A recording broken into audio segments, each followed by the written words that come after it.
Од застој до забрзана градба. Вториот дел од пругата кон Бугарија од Белјаковце до Крива Паланка активно се гради. Одглавен е и проектот за третата фаза. Вице-премиерот Александар Николовски информира дека е објавен тендер за избор за надзор за делот од Крива Паланка до граница. За 10 дена треба да биде објавен и тендерот за избор на изведувач за летово да почнат работите на терен. На овој потек останува уште да се изгради заедничкиот железнички тунел со Бугарија, кој ќе се финансира со европски пари. Николовски се надева дека Бугарија ќе има стабилна влада со која проектот ќе се реализира. Третата фаза останува проценетата вредност иста, секако ќе видиме какви понуди ќе добиеме, но проценетата вредност останува иста. Во однос на изградбата на тунелот се надевам извесно е дека Бугарија конечно ќе има стабилна влада, дека ќе продолжиме да работиме онаму каде што застанавме со вице-премиерот и министер за транспорт Караджов и дека во текот на летото и таму ќе бидат завршени работите.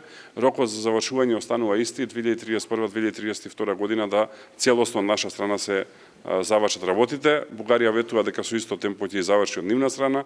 Од Албанија до Бугарија преку автопат или експресен пат. Николовски вели дека активно се работи на реконструкција на преминот Деве-Бајер и негово проширување, а Ќафасан веќе се модернизираше. Конзорциумот Бехтел и Енка активно гради на двете делници од Тетово до Букојчани, а во финална фаза е изборот на изведувач за автопатот Кичево-Букојчани. Вице-премиерот потенцираше дека патот Требениште до Ќафасан дефинитивно ќе има, но поради забелешките од УНЕСКО ќе се менува трасата.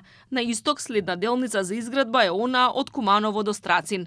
Во моментов, заедно со конзорциумот Бехтел Енка работиме на изградба на автопатите Тетово-Гостивар и Гостивар-Букојчани.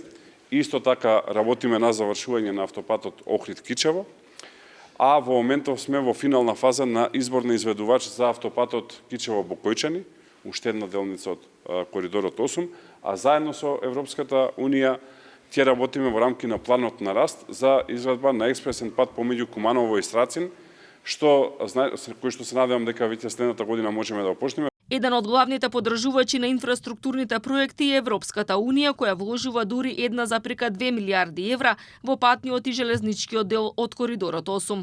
Тој ќе биде имплементиран за да може што побрзо придобивките од спроведувањето на проектот да може да ги уживаат како граѓаните, така и бизнисите, меѓутоа исто така и да се придонесе за безбедноста во целиот регион. Сите инвестиции за изградба на железничкиот и патниот дел од коридорот 8 ќе чинат вкупно 5 милиарди евра.